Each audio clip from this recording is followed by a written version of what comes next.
अमरावती महानगर पालिका द्वारा फर्जी जन्म मृत्यु प्रमाण पत्र के मामले में सिटी कोतवाली पुलिस स्टेशन में शिकायत दर्ज कराई गई है तथा इस फर्जीवाड़े में 505 लोगों के शामिल होने की बात सामने आई है। लेकिन इसमें कितनी सच्चाई है, क्या हकीकत में इस फर्जीवाड़े में जो लोग शामिल हैं वह इसके लिए दोषी है? सूत्रों से जानकारी ऐसी भी मिली है कि इसमें 75% महिलाओं का समावेश है। लेकिन जहां तक के बात की जाए तो यह सब फर्जीवाड़े में 505 लोगों में 95% एक विशिष्ट समुदाय के संबंध रखने वाले लोग हैं। इतना ही नहीं तो जनता यह भी सवाल पूछ रही है कि इस फर्जीवाड़े पर आक्षेप उठाने वाले भाजपा के पूर्व खासदार किरीट सोमैया आखिर होते कौन हैं और वह अमरावती शहर के भाईचारे वाले माहौल में जहर घोलने का काम क्यों कर रहे हैं। जिस प्रकार से वह आकर अमरावती महानगर पालिका एवं पुलिस प्रशासन पर दबाव बना रहे हैं वह किस अधिकार से। लेकिन इस फर्जीवाड़े में आगे क्या हो सकता है, फर्जीवाड़े की क्या हकीकत है, जानते हैं एडवोकेट शोएब खान से। अमरावती महानगर पालिका द्वारा एक विशिष्ट समुदाय को टारगेट बनाकर शायद फर्जी जन्म मृत्यु प्रमाण पत्र के मामले में सिटी कोतवाली पुलिस स्टेशन में शिकायत दर्ज कराई गई है। इसमें कुल 505 लोगों का समावेश है। लेकिन ये जन्म मृत्यु प्रमाण पत्र में कितनी सच्चाई है, ये जन्म मृत्यु प्रमाण पत्र जब बनाए गए थे तो इसमें सूत्रों से मिली जानकारी में ऐसी भी बात सामने आई है कि कई ऐसे लोग थे जिन्होंने सेवाएं देने के बाद में उनकी सेवानिवृत्ति को भी अब तक 20 साल हो चुके हैं। लेकिन ये जन्म मृत्यु प्रमाण पत्र की फर्जीवाड़े की हकीकत क्या है, इसके लिए जानने के लिए हम पहुंचे हैं अमरावती जिला कोर्ट के अंदर में। और एक ऐसी जानी मानी शख्सियत जो कोर्ट के अंदर में बीते 30 सालों से अमरावती शहर के अंदर में इन मामलों में काम कर रहे हैं, जिनका नाम है एडवोकेट शोएब खान। सर, आपका हमारे चैनल पर बहुत बहुत स्वागत है। अमरावती शहर के अंदर में ये मुद्दा बहुत ज्यादा गूंज रहा है। 505 लोगों का नामों का उसके अंदर उछाला जा रहा है। एक विशेष समुदाय को लेकर इसके ऊपर में आपत्ति दर्ज कराई गई है, तो इसके बारे में क्या खुलासा होना चाहिए?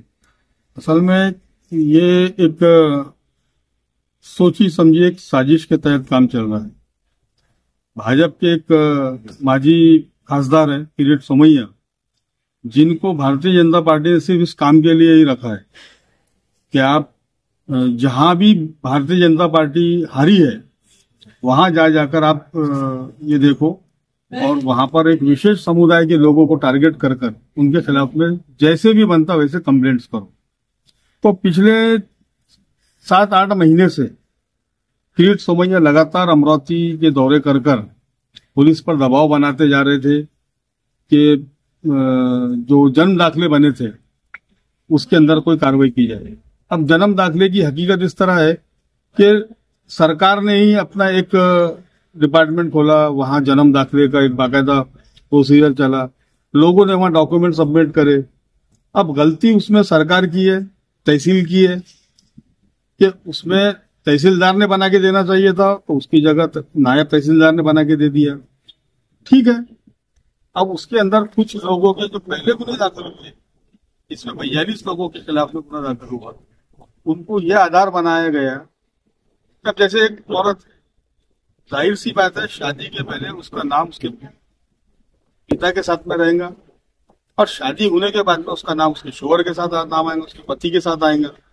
तो इसको भी उन्होंने मतलब है नहीं ये बताकर के ये 2 नाम है, ये 2 अलग अलग नाम है, ये बोगस डॉक्यूमेंट है, ऐसा करके उन पर गुना दाखिल किया। उसी तरह कुछ लोगों के आधार कार्ड में डेट ऑफ बर्थ बराबर नहीं थी और वो आधार अपडेट करने जब वो गए तो उनसे ये कहा गया कि भाई आप जन्म दाखिला बना के लाओ। उन्होंने जब जन्म दाखिला बनाने के लिए आधार कार्ड सबमिट किए तो ये बोला गया कि आधार कार्ड पे डेट ऑफ बर्थ अलग है और इनके टीसी पे डेट ऑफ बर्थ अलग है। जबकि सुप्रीम कोर्ट के ये डायरेक्शंस है, सुप्रीम कोर्ट के बार बार ये जजमेंट्स आ चुके हैं कि आधार कार्ड जो है ये जन्म तारीख का पुरावा नहीं है जी, ना ही ये रेसिडेंस का पुरावा है। इसीलिए उसके अंदर अपडेट का ऑप्शन है, आप अपना एड्रेस उसमें अपडेट कर सकते हैं, आप आपकी जन्म तारीख उसमें अपडेट कर सकते हैं। बावजूद इसके उस आधार कार्ड को लेकर उसकी जन्म तारीख को लेकर लोगों के खिलाफ में झूठे मुकदमे दाखिल करके 42 लोगों के खिलाफ में झूठे केस दर्ज किए गए।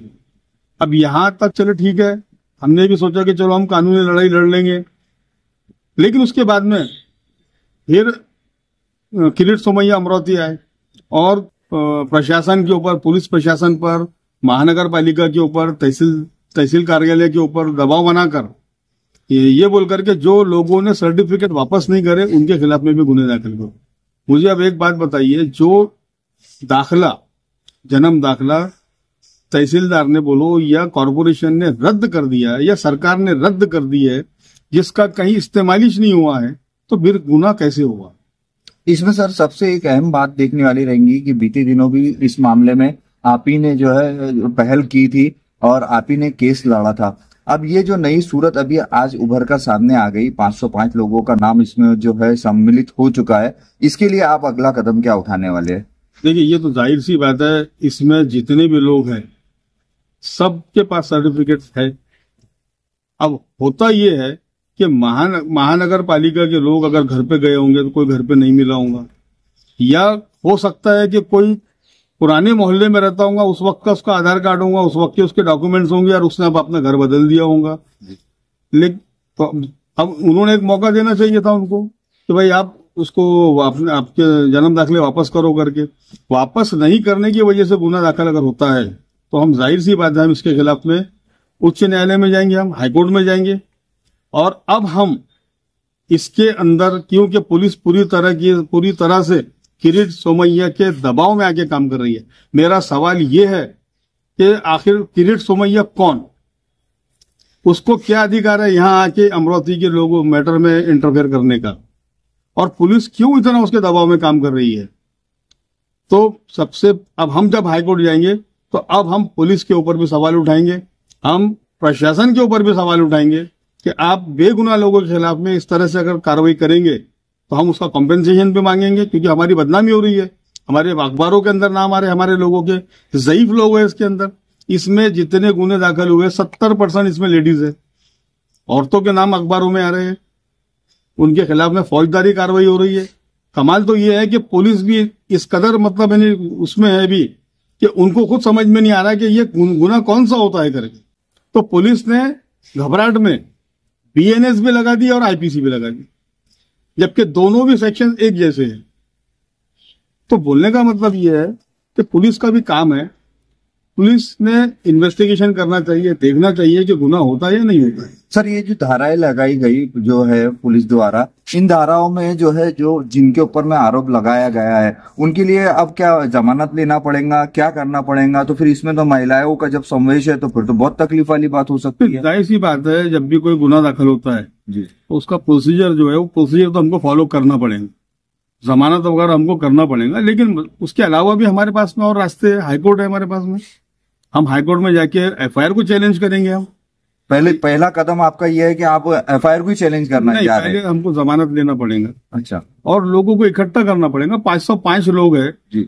अभी जाहिर सी बात है हर किसी को थोड़ी पता होगा कि उसके ऊपर गुनाह दाखिल हो चुका है। सर, इसकी लिस्ट आपके पास में पहुंच चुकी है, ये जो 505 नाम है? हाँ, मेरे पास में लिस्ट आ गई है जी। उसमें ऐसा समझ लीजिए कि 98%, 99% एक विशेष समुदाय के लोग हैं, 2 या 3% दूसरे समाज से है।